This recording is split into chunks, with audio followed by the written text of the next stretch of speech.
When the great reformer, Martin Luther, decided to produce a translation of the Bible into German in the 16th century, he wanted to be sure that he got it right. So he consulted the Talmud and was horrified by what he found there. He could not bring himself simply to reject the Jewish Bible altogether. So he clung to the traditional Christian interpretations and denounced the Jews in the strongest possible terms for their hate-filled interpretations.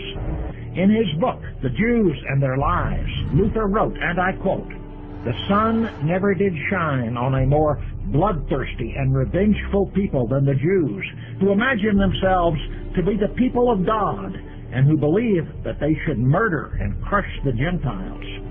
Do not their Talmud and their rabbis say that it is no sin if a Jew kills a Gentile, but it is a sin if he kills a fellow Jew? It is no sin if he does not keep his oath to a Gentile. Therefore, to steal from a Gentile, as they do with their money lending, is a divine service. And they are the masters of the world, and we are their servants, indeed their cattle." End quote. Today, the leaders of the Lutheran Church, who are as much under the influence of the Jews as the leaders of all the other mainstream Christian churches, ignore the writings of their founder on the subject of the Jews and react with embarrassment when reminded of them. They pretend that Martin Luther didn't really mean what he wrote about the Jews and Judaism. That was nearly 500 years ago, and Luther was merely reflecting the prejudice of his times, they say. But in fact, the Talmud and the Torah today are exactly what they were 500 years ago. The Talmud and Torah that Joseph Lieberman studies today are the same Talmud and Torah that horrified Martin Luther at the beginning of the 16th century. The same Jewish teachings which Martin Luther preached against 500 years ago govern the lives of Orthodox Jews in Israel today. An outstanding example is that of Dr. Baruch Goldstein. Goldstein, a physician born and raised in the United States, was an Orthodox Jew.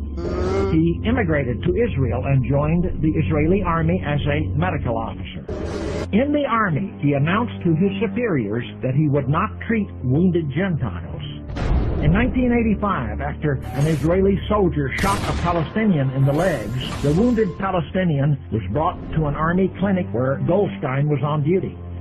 Goldstein refused to provide medical assistance to the Palestinian, and he issued a statement in which he said, and I quote, "I am not willing to treat any non-Jew." Goldstein's refusal to do anything to save the life of a Gentile was not just a personal quirk. It was based on an injunction in the Talmud, and Jewish religious authorities prevented the army from punishing Goldstein for his disobedience to orders.